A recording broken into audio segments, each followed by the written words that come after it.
Bueno, pues yo le daría la vuelta a la pregunta, es decir, ¿a quién puedo y debo vender? Es decir, porque darle la vuelta a la pregunta implica que tú vas a pilotar el proceso de venta, y eso es absolutamente fundamental. Es decir, para saber a quién puedes y debes vender, primero tienes que saber en qué momento estás, tienes que saber cómo es tu empresa y tienes que saber a quién le puede ir mejor comprar tu empresa. Es decir, una vez más, pilotar, pero a la vez pensar en el inversor. Esas son dos cuestiones esenciales, ¿no? Entonces, primero tienes que ver la capacidad financiera del inversor, es decir, que quien mejor crees tú que te puede comprar o tiene capacidad financiera para comprarte, porque si no lo que vas a hacer es perder el tiempo, básicamente. Y son procesos tremendamente complicados como para que luego cuando llegas al momento de cierre resulta que el inversor no tenga dinero en ese momento o no tenga dinero directamente. Entonces lo primero que tienes que ver y analizar es la capacidad financiera del inversor. Entonces, pues hombre, eso es importantísimo, tanto si es inversor financiero como si es inversor industrial. Tiene que tener capacidad de compra.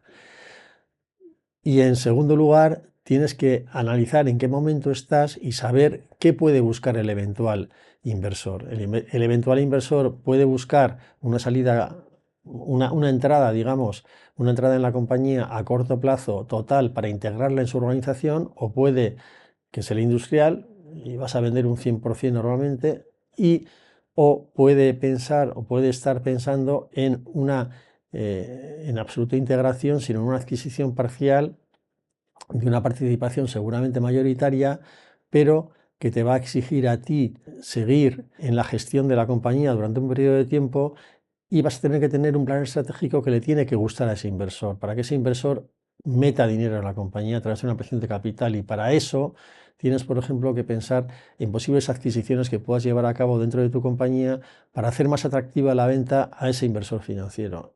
Eso también lo puedes pensar en relación con un industrial, pero es menos importante. Para un financiero es esencial, y para un industrial, sin embargo, puede ser menos importante porque te integra y tiene menor importancia, pero tampoco está de más el pensar en ello.